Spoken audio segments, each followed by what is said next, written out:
ఛత్రపతి సినిమాలో ఎల్బి శ్రీరామ్ మన ప్రభాస్ని ఉద్దేశించి ఒక డైలాగ్ చెప్తాడు. రేయ్, నిన్ను మీ అమ్మ తన కోసం కనలేదురా, ఈ జనం కోసం కనిందిరా, నువ్వు ఛత్రపతివిరా, తెప్పరా మీసం అంటాడు. గణేష్ గోల్డ్ తాకట్టులో ఉన్న బంగారాన్ని విడిపించి కొనబడును. సంప్రదించండి 9966651144. జనం కోసం బతికేవాడు ఛత్రపతి శివాజీ అన్నట్టుగా ఆ వేళ చెప్తాడు. ఈరోజు పవన్ కళ్యాణ్ చేసింది మీకు చెప్తాను. పవన్ కళ్యాణ్ ఏమన్నారో మీరే చెప్పండి. నాకు నిజంగా స్వామి, ఈ మనిషి అసలు ఈ కలియుగంలో పుట్టాల్సినోడేనా? ధర్మం 4 పాదాల నడిచిందని చెప్పేసి కృతయుగంలో చెప్తారు. ఆ తర్వాత త్రేతాయుగం రాముడి కాలంలో 3 పాదాల మీద నడిచింది అంటారు. తర్వాత ద్వాపర యుగం వచ్చేసి కృష్ణుడు ఉన్న కాలంలో 2 పాదాల మీద నడిచింది అంటారు. ఇది కలియుగం 1 పాదం మీద నడుస్తుంది అంటారు. ఇటువంటి కలియుగంలో పుణ్యాత్ములు సిద్ధ పురుషులు మనకి వెతికినా కానరారు. అటువంటిది ఈరోజు పవన్ కళ్యాణ్ విషయంలో ఆ బాబా వాంగా చెప్పినట్టు, ఈ ఆస్ట్రో షర్మిల చెప్పినట్టు నిజంగానే ఈ దేశానికి, ఈ ప్రపంచానికి, సనాతన ధర్మం విషయంలో కావచ్చు, పరిపాలన విషయంలో కావచ్చు ద బెస్ట్ వేలో ఉండబోతున్నాడు ఈ పవన్ కళ్యాణ్ చెప్పేసి నాకు అనిపిస్తుంది. అమ్మ అంజనాదేవి గారు, నిజంగా తల్లి, మీరు మాత్రం ఈ పవన్ కళ్యాణ్ని మీకోసం కనలేదమ్మా, ఈ సమాజం కోసం కన్నారు, ఈ ప్రపంచం కోసం కన్నారు, అందులో మాత్రం నో డౌట్. ఏంటండి మనిషి, ఈయన చేసిన మంచిని కూడా చెప్పుకోడు. ఎంత నీతి నిజాయితీలతో బతుకుతున్నాడంటే ఈ మనిషి. సంపాదించిన దానిని తిరిగి సొసైటీకి ఇస్తా పోతా ఉన్నాడు. మొన్న మధ్య కూడా మనం మాట్లాడుకున్నాం. ఈ అఖీరానందన్ వాళ్ళ పాప ఉండే కూతురు రేణుదేశాల పిల్లలు, వీళ్ళ పేరుని పెట్టి ఫిక్స్డ్ డిపాజిట్ అమౌంట్ కూడా తీసి ఈ మనిషి సొసైటీ ఖర్చు పెట్టని చెప్పేసి సాక్షాత్ రేణుదేశాయే చెప్పింది. నాగబాబు చెప్పాడు, అటు దగ్గర అసలు ఏం ఉంచుకోడు, డబ్బులు అవసరం నేను సినిమా తీస్తాడు, ఆ వచ్చిన డబ్బుల్ని మరలా ఎవరికి అవసరం వాళ్ళకి అడ్జస్ట్ చేసేస్తాడు, ఇంకంతే వాడి లైఫ్. సినిమా తీస్తానికి రెడీ అయ్యాడంటే డబ్బులు లేనట్టు లెక్క. మొన్న కూడా చెప్పాడు కదా, ఇప్పుడు ఈవెన్ 2019 ఎన్నికలైన తర్వాత క్లియర్గా సిబిఐ మాజీ లక్ష్మీనారాయణ పక్క దొరుకుతున్న మూమెంట్లో కూడా ఏం చెప్పాడు? ఇదిగో నేను ఒక జనసేన పార్టీ అధినేతని, పార్టీ నడపాలి అంటే డబ్బులు కావాలి, డబ్బులు కావాలంటే నాకు వ్యాపారాలు ఏం లేవు, నేను వేరే ఏం చేయట్లా, సినిమా తప్ప నాకు వేరే ప్రపంచం తెలుసు, అందుకని మరలా నటిస్తున్నా అన్నాడు. అలా నటించగా వచ్చిన డబ్బులతో ఎక్కడెక్కడ సీఎం రిలీఫ్ ఫండ్ ఏంటి, పిఎం రిలీఫ్ ఫండ్ ఏంటి, సైనికులకు ఫండ్ ఇవ్వటం ఏంటి, ఆయన నియోజకవర్గంలో పిల్లలకి దత్తత తీసుకుని డబ్బులు ఇవ్వటం ఏంటి, ఇలా చెప్పుకుంటూ పోతే అన్నీ కావండి. ఇప్పుడు ఆయన కడపలో ఒక మోడర్న్ కిచెన్ అనమాట. ఎందుకు? డొక్కా సీతమ్మ తల్లి ఉంది కదా, డొక్కా సీతమ్మ మధ్యాహ్న భోజన పథకం, ఆ మహాతల్లి పేరిట మధ్యాహ్న భోజన పథకానికి సంబంధించి ఒక అద్భుతమైనటువంటి మోడర్న్ కిచెన్. ఎటువంటి కిచెన్ రా ఇది అంటే ఆల్మోస్ట్ ఒక 5 స్టార్ హోటల్లో ఉండే కిచెన్.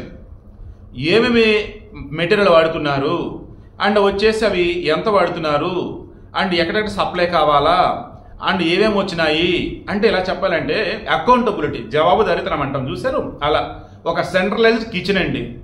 అన్నీ కూడా అత్యాధునికమైనటువంటి ఈ వంట యంత్రాలు, ఆడ ఉన్నటువంటి వంట మనుషులకి డ్రెస్ కోడ్, మొత్తం నీట్నెస్గా అంతా అయిపోయాక ఆ కిచెన్ ఉన్నటువంటి ఎక్కడైతే ఉందో అక్కడి నుంచి మొత్తం 12 స్కూళ్ళకి వెళ్తుంది. నేను ఇందాక క్రాస్ చెక్ చేస్తే మొత్తం 2500 మంది పిల్లలకి ఎక్కడి నుంచి ఫుడ్ వెళ్ళింది. మొత్తం పవన్ కళ్యాణ్ సొంత డబ్బులు.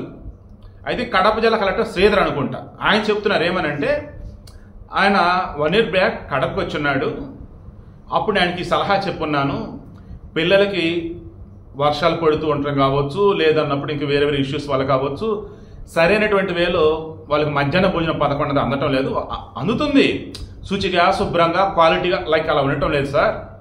మనం ఒక అత్యాధునికమైన కిచెన్ ఓపెన్ చేద్దాం, అక్కడి నుంచే రిమైనింగ్ స్కూల్స్ కూడా ఫుడ్ వెళ్ళేలాగా ప్లాన్ చేద్దాం. దీనికి ఎంత అయింది అంటే చెప్పేసి పవన్ కళ్యాణ్ అడిగారంట. ఆయన చెప్పారట, నాకు కొంచెం టైం ఇవ్వండి, కొంచెం అమౌంట్ సర్దుపెట్టాక నేను మొత్తం ఇస్తానండి, నా డబ్బులతో పెడతామని అన్నాడట. ఆయన పంచాయతీరాజ్ శాఖ మంత్రి అయినా సరే ప్రభుత్వం సైడ్ నుంచి చిన్న జీవో కాదు, ఒక చిన్న లెటర్ రాస్తే ఫండ్స్ వచ్చేస్తాయి ఫైనాన్స్ డిపార్ట్మెంట్ నుంచి, పెట్టవచ్చు, నా డబ్బులతో పెడతా అన్నాడు, పెట్టాడు. చంద్రబాబు నాయుడు యొక్క మార్గదర్శకత్వంలో అడ్మినిస్ట్రేషన్లో ఆయన దూసుకుపోతున్నాడు, అభివృద్ధి దూసుకుపోతున్నాడు. పవన్ కళ్యాణ్ వచ్చేసి మంచితనంతో స్టార్టింగ్ చెప్పానే 10 మందికి ఆదర్శంగా నిలబడాలి. పరిపాలన అంటే ఓన్లీ ప్రజలు కట్టే పన్నులతో వచ్చే డబ్బులతో చేసేది కాదు, తన సొంత డబ్బులతో కూడా మంచి చేసి చూపించవచ్చు. ఆ మంచి అనేది ఈరోజు ఎలా ఉందంటే ఎంతోమంది ఇప్పుడు పవన్ కళ్యాణ్ ఫాలో అవ్వచ్చు. ఆ ఏరియా ఎమ్మెల్యే ఉన్నాడు, ఆయన డబ్బులతో కిచెన్ ఓపెన్ చేసి ఒక మండలంలో ఉన్నటువంటి 10-15 స్కూల్స్ ఉంటాయి, అక్కడ పంపండి. అలా ఒక్క నియోజకవర్గంలో మొత్తం 6 ఈ సెంట్రలైజ్ కిచెన్స్ ఓపెన్ చేయండి. దేశంలో మొట్టమొదటిదండి, భారతదేశంలో స్కూళ్ళకు సంబంధించి మధ్యాహ్న భోజన పథకం విషయంలో మొట్టమొదటి కిచెన్ ఇది. సెంట్రలైజ్డ్ మొత్తం స్మార్ట్ కిచెన్ అట్టు అనుకోవచ్చు. ఇంకా పవన్ కళ్యాణ్ స్టార్ట్ చేశాడు ఆయన సొంత డబ్బులతో. సీరియస్లీ ఓ పక్క చంద్రబాబు గారు మోడరేషన్ విషయంలో దూసుకుపోతున్నాడు, మరో పక్క లోకేష్ ఆయన నియోజకవర్గం మంగళగిరిలో వచ్చేసి అద్భుతమైనటువంటి వేలు ముందుకెళ్తున్నాడు. పవన్ కళ్యాణ్ పిఠాపురమే కాకుండా రాష్ట్ర వ్యాప్తంగా కూడా తాను ఎక్కడ ఏది చేస్తే చేస్తా పోతున్నాడండి. నేను మరలా చెప్తున్నా, ఇలాంటి మంచి మనిషిని చూడలేదండి. రానున్న రోజుల్లో నేను మరలా చెప్తున్నాను, గుర్తు నిన్న చెప్పా, మొన్న చెప్పా, అంతమంది కూడా చెప్పా, ఈ దేశానికి ప్రధాని అయ్యే అర్హత మోడీ తర్వాత ఎవరంటే ఇప్పుడు యోగి ఆదిత్యనాథ్ అందరూ కనిపిస్తా ఉన్నాడు. సౌత్ నుంచి అంటే మాత్రం పవన్ కళ్యాణే ఉంటాడు. రేపటి రోజు ఎన్డీఏలో భాగంగా నార్త్ అండ్ సౌత్ మొత్తం మీద కౌంట్ చేస్తే, ఇండియా మొత్తం మీద చూస్తే మోడీ తర్వాత ఎన్డీఏ నుంచి ఒక అభ్యర్థిని పీఎంగా కూర్చోబెడదామంటే పవన్ కళ్యాణ్ మాత్రమే కనిపిస్తాడు, అందులో నో డౌట్.